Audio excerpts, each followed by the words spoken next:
Chapter 2, Accounting for Partnership, Basic Concepts. In that I am going to discuss the test your understanding part 1 here.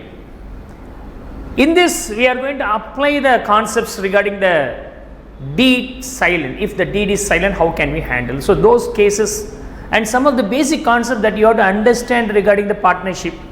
These two aspects are going to be covered in this particular test your understanding illustration. So I am going to solve that now. In the prior case, I have just posted 2 videos. I request you to go and refer those 2 videos and keep that key points in your mind to solve this particular questions right. I have just means I have just shortened the entire questions for the requirement of explanation here. The rest of the questions, the complete detail will be available in the NCERT book itself. So you can go and refer your original text here. Mohan and Shyam are partners in a firm. State whether their claim is valid. The partnership agreement is silent in the following matters. So 2 partners are there, Mohan and Shyam, and then the partnership deed is silent with respect to the matters going to be discussed here. So 4 matters are there. I am going to discuss each and every matter separately with regards to the provisions of the Partnership Act. If the deed is silent, what we have to do? We have to follow the act. What act says is going to be accepted here, right? Then the first question, Mohan is an active partner. So Mohan is working very hard, active partner. He wants a salary of rupees 10,000 per year. As he is working, he demands 10,000 rupees for the physical contribution he has done so. If the deed is silent, what act says? If the deed is silent, act says that no partner is eligible for any sort of contribution given by them for the firm.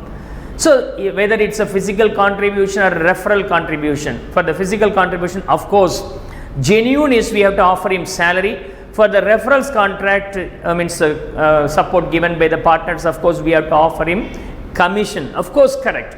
But act says that you have to plan or do that in the deed itself. You don't register that in the deed, he is not eligible at all. So the claim of Mohan for a salary of 10,000 is not admissible if the deed is silent. Second, Shyam had advanced a loan to the firm. He claims at the rate of 10% per annum. Now Shyam claims interest on advances or loans, not for the capital. So in the case of any lending by one of the partners, there should be a clear provision in the deed how much of rate of interest applicable for that. If the rate of interest or the deed regarding the interest applicability for the loan is silent, then act says that we have to offer him at the rate of 6%. So his claim of 10% is not acceptable, but interest is payable, but not at the rate of 10%. 6% is acceptable. I hope so you could understand the second case. And then the third case, Mohan has contributed rupees 20,000 and Shyam has contributed rupees 50,000 as capital. So these 2 partners contributed differently. Mohan contributed lesser and Shyam contributed more. Mohan wants equal share in profits. This statement is only to confuse you. Though Mohan contributed only 20,000 rupees, but Mohan wants equal share of profit. Of course, right?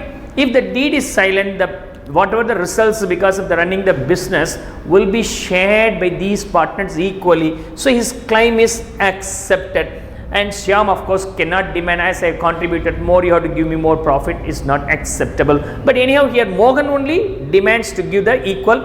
As per the act, it is correct also. Then the fourth one, Shyam wants interest on capital to be credited at the rate of 6% per annum. So Shyam wants interest on capital at the rate of 6%. As he is a higher contributor, of course, naturally he demands some extra contribution for his higher investment made by him. Any investment or any support by the partner to the firm will not be compensated as per the act if the deed is silent. So whatever the compensation we want to offer to the partners as per their own contribution, as per their own services to the firm, it should be clearly recorded in the deed. If it is not so, of course, this claim is also not accepted. I hope so you could understand the first question. Test your understanding question number 1 is over. Now I am going to discuss the question number 2. State whether the following statements are true or false. True or false. The first one, valid partnership can be formed even without a written agreement between the partners. As already told you, the partnership deed or agreement could be either oral or written, equally will be accepted. But whenever there is a litigation disputes, of course, written will be better. So it is not necessary that the partnership deed should be always in written form. So the statement is correct. Oral partnership deed is also valid. True. The answer is true. Okay. Second question. Each partner carrying on the business is the principal as well as the agent for all other partners. So each partner is being the principal for the firm as well as he is an agent for the other partners. Of course, true. This is called mutual agency concept. Because of that mutual agency concept, this statement is correct. The concept behind this is mutual agency. Of course, you can say that this statement is correct, true. And then the third one is maximum number of partners can be 50. The maximum number of partners can be 50. Of course, this is also correct as per the company's rule. Company's rule 2014. It restricts as per the central government's rule notifications. We can recruit not more, we can have partners not more than 50. I hope so you could now understand this one. So this statement is also true. And the fourth one, method of settlement of dispute among the partners cannot be part of the partnership deed. No, there should be this statement also. This clause should also be in the deed. I have seen what are the things will be available in the content, means content of the partnership deed. So where any dispute comes, that dispute settlement is also part of the deed itself. So it should be false. Not required? No, it's required. So this is false. Right. Fifth one, if the deed is silent, interest at the rate of 6% per annum would be charged on the drawings made by the partner. Interest on capital, salary, commission, nothing will be claimable by the partner. Similarly, interest on drawings cannot also be claimed from the partners if the deed is silent. So here, the statement of claiming 6% from the partner who has drawn by the firm is invalid. So this statement is false, right? And then the last sixth one, interest on partner's loan is to be given at the rate of 12% per annum if the deed is silent about the rate. Okay, if the partner's loan is there, of course, if the deed is silent, we have to offer them interest on loan. There is no any second thought of it, of course. But the rate is silent.